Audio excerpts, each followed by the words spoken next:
देखेंगे कि घर में लड़ाई क्यों होती है।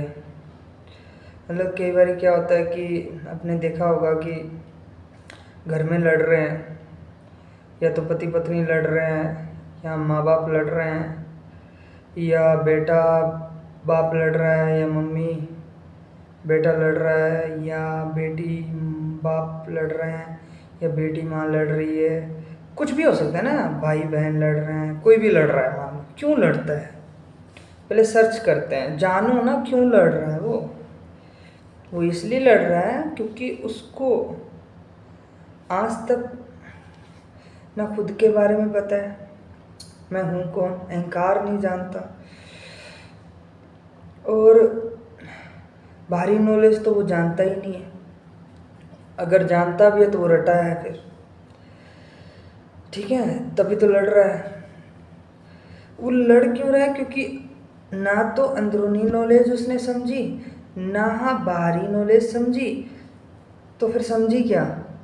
कुछ नहीं समझा। तो वो जो अहंकार था ना बचपन में, जब हम पैदा होते तो हमारा अहंकार अभी तक अग्रसर ही होता है, मतलब अभी बढ़ नहीं रहा होता है।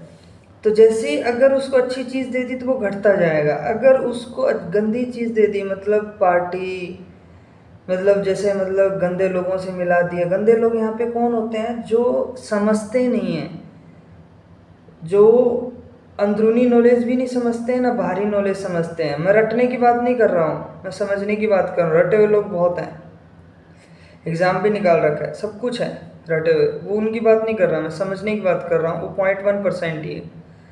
वो लोग जो है ना, जैसे कबीर साहब जी जैसे, गुरु गोविंद सिंह जी जैसे, एंड आप देख लो मीराबाई जी जैसे, आप सुखदेव जी जैसे, राजगुरु जी जैसे, भगत सिंह जी जैसे, ये जो लोग हैं इन्होंने ज़िंदगी को समझा था। ये समझते थे ज़िंदगी को, तभी तो वे आज़ाद कर पाए हमें। भारत को आज़ादी दे पाए, भारत को आज़ाद कर पाए अंग्रेज़ों से। अगर वो ऐसा नहीं करते, वो ज़िंदगी को नहीं समझते, क्या हम आज़ाद हो पाते? नहीं, आज हम गुलाम होते अंग्रेज़ों के। इतना अच्छा काम किया उन्होंने। आप सोचो कि तो अपने आप को पहले उन्होंने जाना। राजगुरु जी हैं, उन्होंने बहुत अच्छे से पढ़ाई की है, उन्होंने बहुत अच्छे से ग्रंथ पढ़े हैं, समझे हैं, उन्होंने रटे नहीं है, समझे हैं। और भगत सिंह जी ने तो बहुत ज़्यादा literature, English literature, higher education, उन्होंने अच्छी अच्छी किताबें पढ़ी है, समझा है उन्होंने। आप उनकी बात कर लो, किनकी?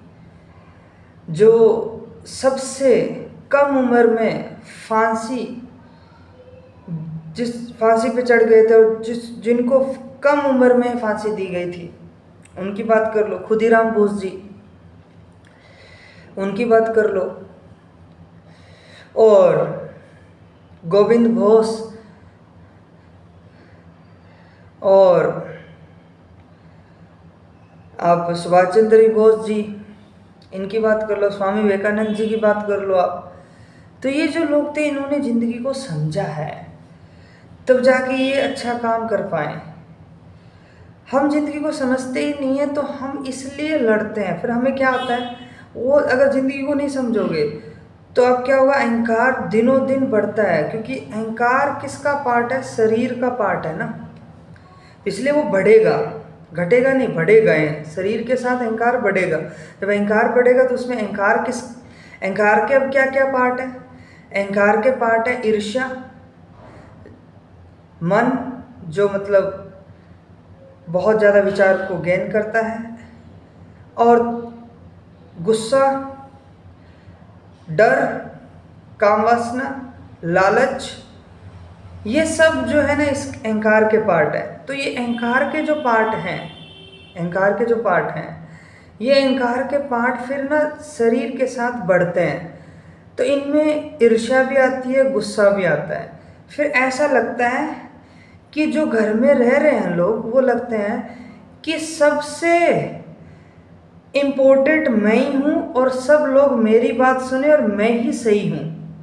ये अहंकार का रूल है, ये अहंकार सोचता है ऐसा, अहंकार करता है। अगर वो अहंकार बढ़ रहा है, वो समझ नहीं रहा है अपने अहंकार को, तो वो बढ़ रहा है अहंकार। जो अहंकार बढ़ रहा है तो वो क्या सोचेगा, वो ये सोचता है कि घर में मेरी ही चले और किसी की भी ना चले, मैं ही रानी या राजा बन के रहूं।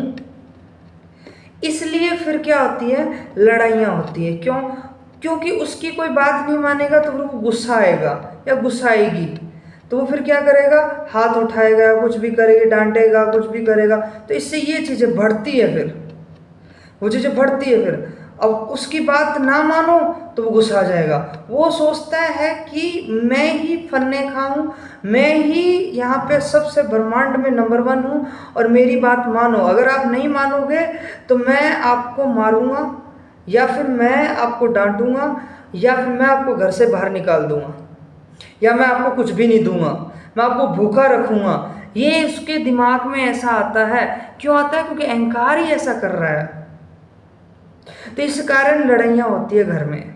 इसका सॉल्यूशन क्या है? सॉल्यूशन एक ही है कि आपको समझना पड़ेगा, अहंकार को पढ़ाई करनी पड़ेगी, समझना पड़ेगा, बाहर की नॉलेज भी समझनी पड़ेगी, समझना पड़ेगा, रटना नहीं, समझना पड़ेगा। बाहरी नॉलेज भी समझनी पड़ेगी, अंदर की नॉलेज भी समझनी पड़ेगी, और इसके लिए टाइम बहुत लगता है और लगाना पड़ेगा।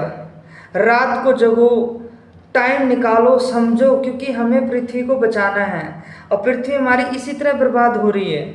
लोग समझते हैं कि हम ही फन्ने खाए हैं तो हमारी बात मानो, तो इसलिए वो हर से बात मनवाने फिरते हैं। जो ये उनसे देखो, जो भी उनसे मटेरियल के फॉर्म में ऊंचा नीचा दिखता है। जैसे मेरे पास मटेरियल ज़्यादा है तो मैं दूसरे वाला जो होगा वो उसके पास मटेरियल कम होगा तो उसको मैं दबाने की कोशिश करूँगा, ऐसा होता है अहंकार।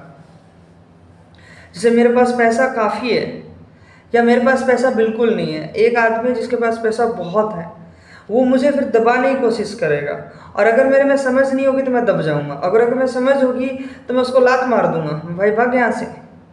यू डोंट नो मैं किसको जानता हूँ। मानना नहीं है, जानना है। मैं अहंकार को जान रहा हूँ, तो अहंकार का जानना ही सत्य से प्रेम है। तो मैं एक के सामने झुकता हूँ, उसका नाम है सत्य, बस दैट्स ऑल। ये आपके अंदर होना चाहिए। अगर सत्य से प्रेम है तो आपको सत्य के सामने ही झुकना पड़ेगा फिर, और किसी के सामने झुकना ही नहीं पड़ेगा। अब झुकोगे ही नहीं, अब मर भले जाओगे पर झुकोगे नहीं, ये बड़ी बात है।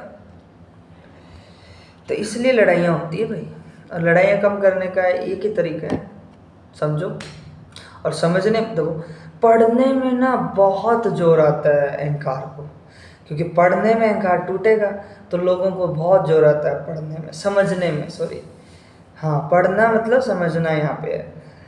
तो रटने में कोई जोर नहीं है, रटने में रटता है ABCDCD EF G H I J K L M N O P Q R S T U V W X Y Z, रट दिया, खत्म, रट दिया। अब रट के वहाँ पे लिख देंगे, धड़ धड़ धड़ धड़, हो गया पास, नंबर आ गया। अब यही बंदा कहाँ जाएगा? जॉब में। क्या करेगा? समझेगा नहीं, रटेगा। रटेगा तो फिर प्रैक्टिकल में तो रटेगा तो क्या होगा? परिणाम, रिजल्ट 0 आएगा।